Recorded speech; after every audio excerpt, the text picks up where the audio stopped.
Welcome back to another week of Power Rankings. My name is Hunter, and today we're going to get into how the NFL is shaping after its 11th week of play.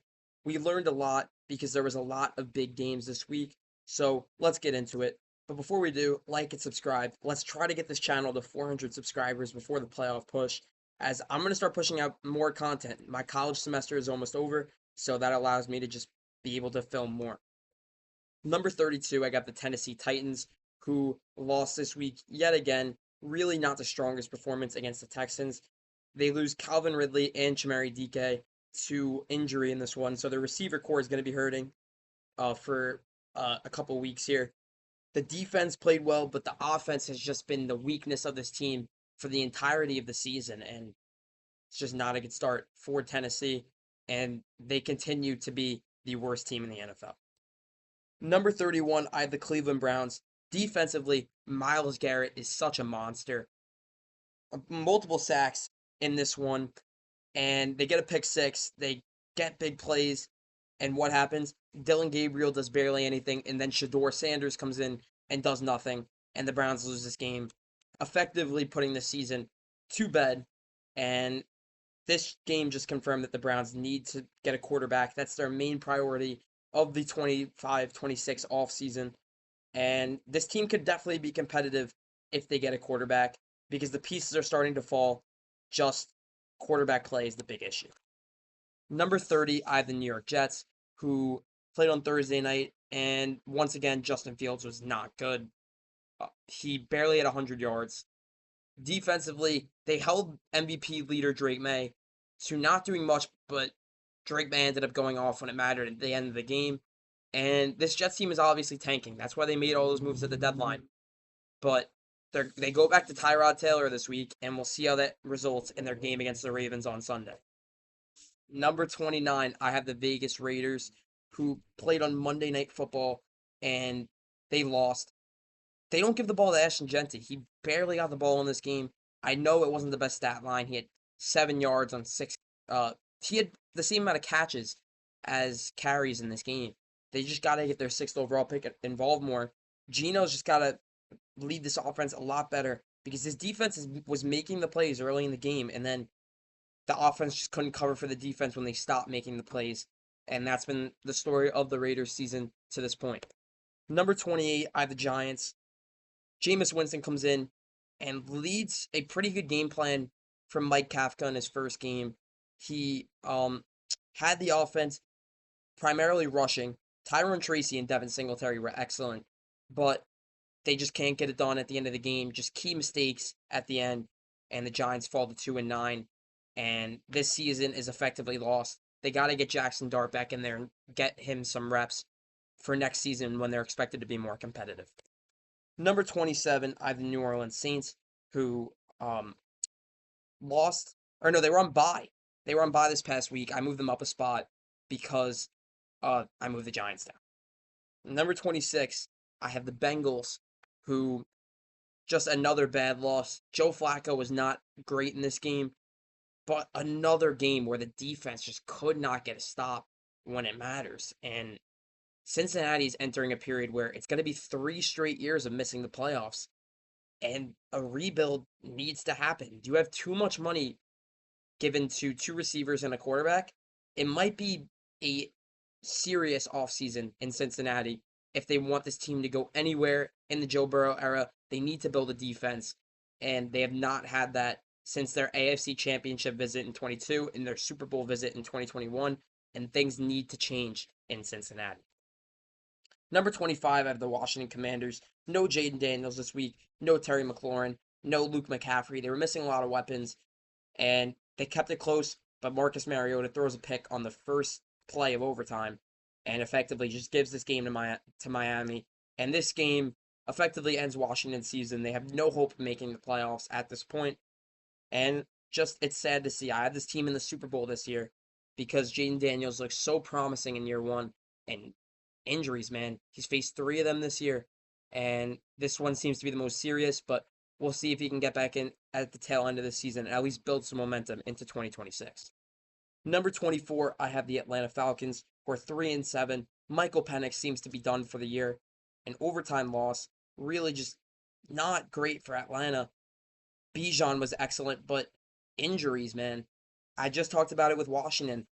Atlanta's faced just as many injuries this year, and they're going to be without Drake London. It seems like they're going to be without Michael Penix. And Atlanta, they don't have their first round pick. This is not the year where they could be bad, and they need to pick up some wins to at least salvage this season because there's no pick that they're fighting for. Number 23, I have the Cardinals.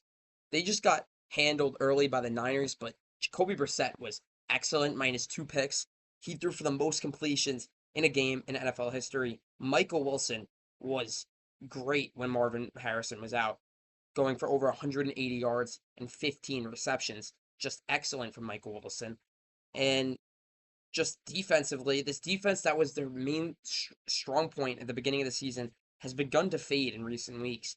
And Arizona needs to salvage uh this season in some way. There's no Kyler Murray.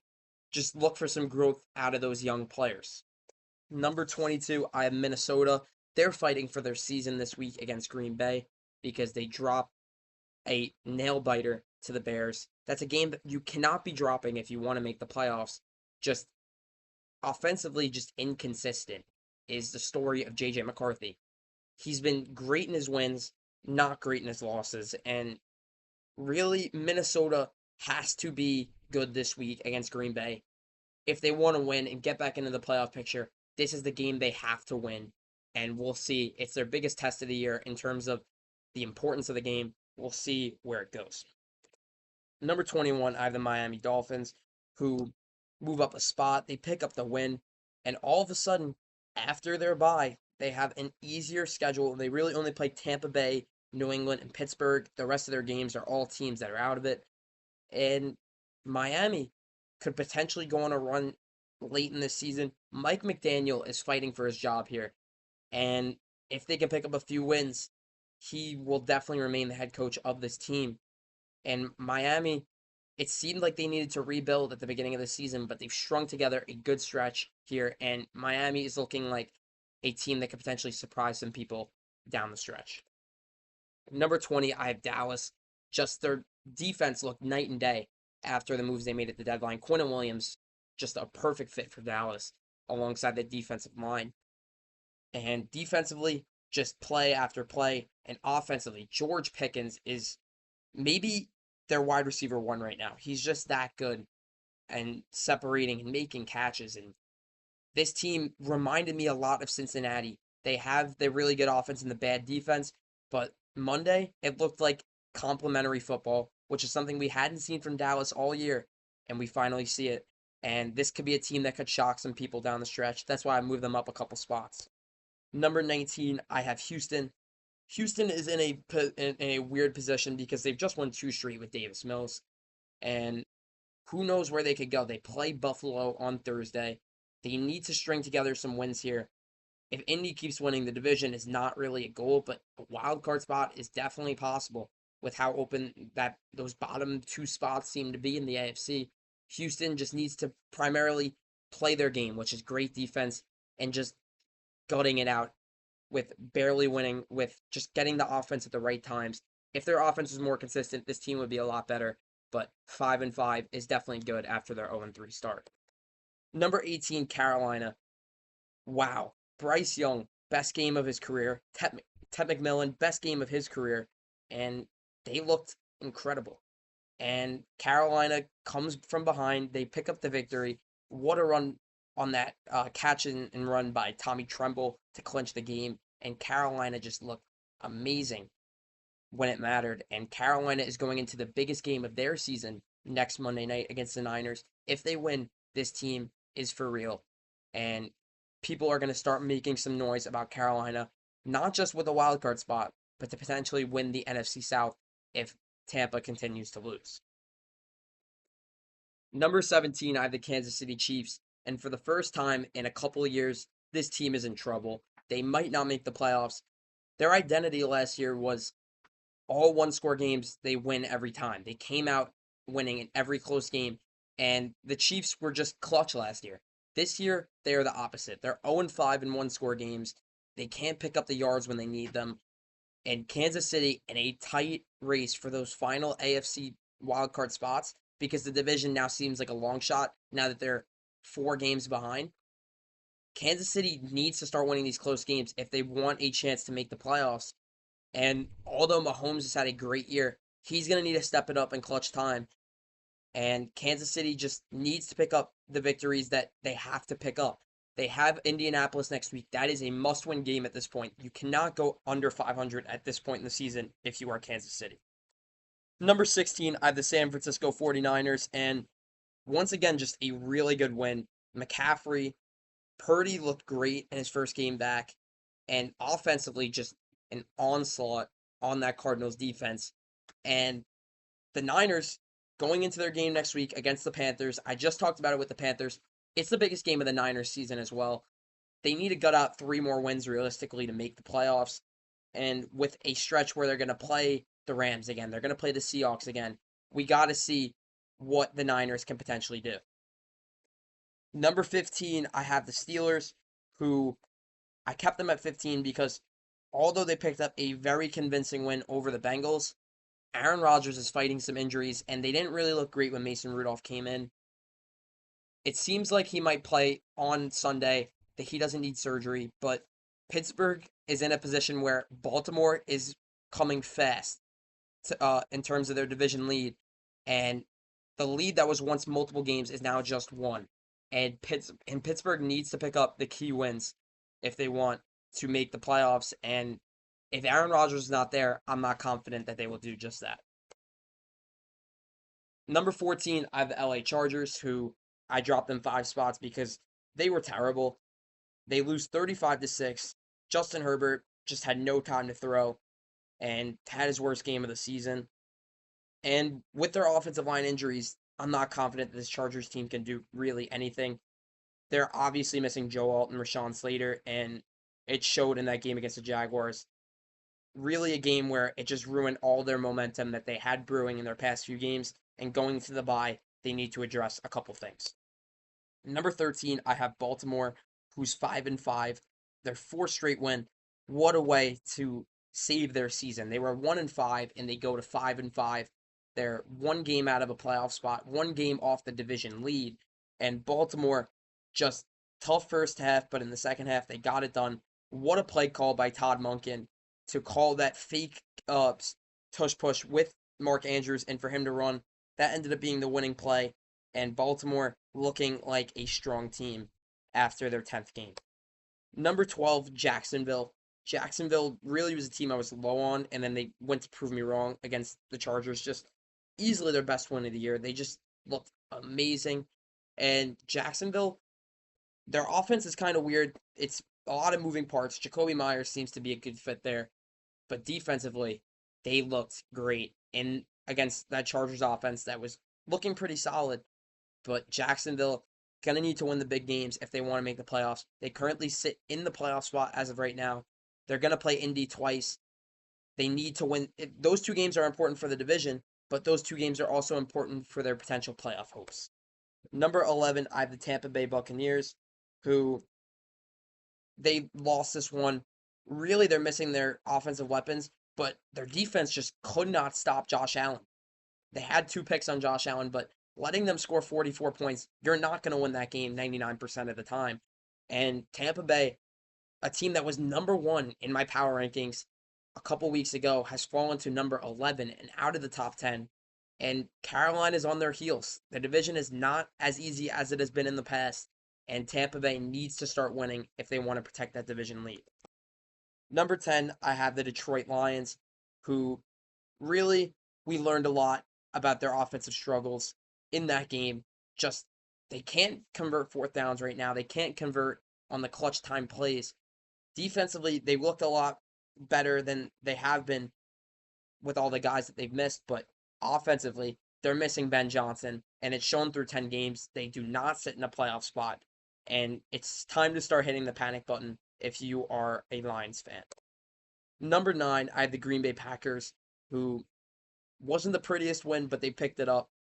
Jordan Love came back from injury and had a really good game. Just that throw to Christian Watson was probably his best throw of the season. And Green Bay has a lot of divisional games coming up, and they're going to need to win a bunch of those if they want to get into the playoffs. They're going to have to fight all these injuries. It starts with Minnesota on Sunday. Number 8, Chicago. They're leading the NFC North. They've they've won a lot of games in a row here, and the Bears are just different than they have been in the past. The Bears are an organization that has failed to win the close games for a majority of their history, and the 2025 Bears, led by Ben Johnson, is changing that identity. They are the cardiac Bears. That's what people have been calling them. They just proceed to win close games, and that's exemplary of a good team. And Chicago is going to continue to prove it as the weeks go on, but they look pretty good right now, sitting on top of the division. Number 7, I have Buffalo, who moves up one spot. Josh Allen, he had a couple mistakes, but he had 6 combined touchdowns, 3 rushing, 3 passing. Just really like video game numbers from Josh Allen. And the Bills just win these games that they had to win. They need to win these games to keep up with New England. And winning that game does just that. They're only a game and a half, 2 games behind at this point. Number 6, I have Seattle. I dropped them only this far because of just teams moving around them. But Seattle, Sam Darnold's got to clean up the turnovers. The 4 turnovers cost them. They lost by 2 points, and they had a chance to win on a game-winning field goal, but Sam Darnold's 4 turnovers really cost them. A great defensive game by the Seahawks against a really good offense, spoiled by those turnovers. If he cleans those up in the big games, Seattle has a real chance to do great things this season. Number 5, Indianapolis. Not much to say because they were on bye, but once again, big game against Kansas City. A potential to knock them out of the playoffs potentially when it comes down to the end of things. And Indy just needs to keep winning to control the division lead. Number 4, I have New England. They keep winning. It's incredible. They've won 8 in a row. Drake May is my MVP frontrunner at this point. Just efficient week after week. Their defense makes plays. This is a complete football team, and it should continue this week against Cincinnati. Number 3, I have the Philadelphia Eagles. They haven't been the strongest team the past 2 weeks. They've barely scored, but their defense, Jalen Phillips is a perfect fit for that Eagles defense, and it's shown he's been great in his first 2 games there, and I keep the Eagles at 3. Number 2, Broncos. They got their marquee win. They look like the best team in the AFC, and it looks like the AFC West will be theirs. I'm very confident that this team will do great things this season. This defense is one of the best we've seen in a long time.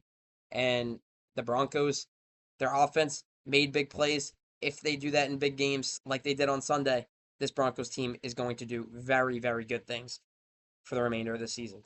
But number 1, my Super Bowl favorite at this point, the Los Angeles Rams. Just a complete football team. As I said before, they got 4 interceptions in this game. Cameron Kinchens had multiple. Matthew Stafford, it wasn't his greatest game, but overall, he's just been him and Drake May have been the top 2 quarterbacks this season. And the Rams' offense is just prolific, and their defense might be even better than their offense. This is the most complete team in the NFL through 11 weeks, and more than likely the Super Bowl favorite at this point in time. But that's going to do it for this week of Power Rankings. Be on the lookout for more content as it comes. Comment if you disagree with any of my placements down below, and I'll see you in the next video.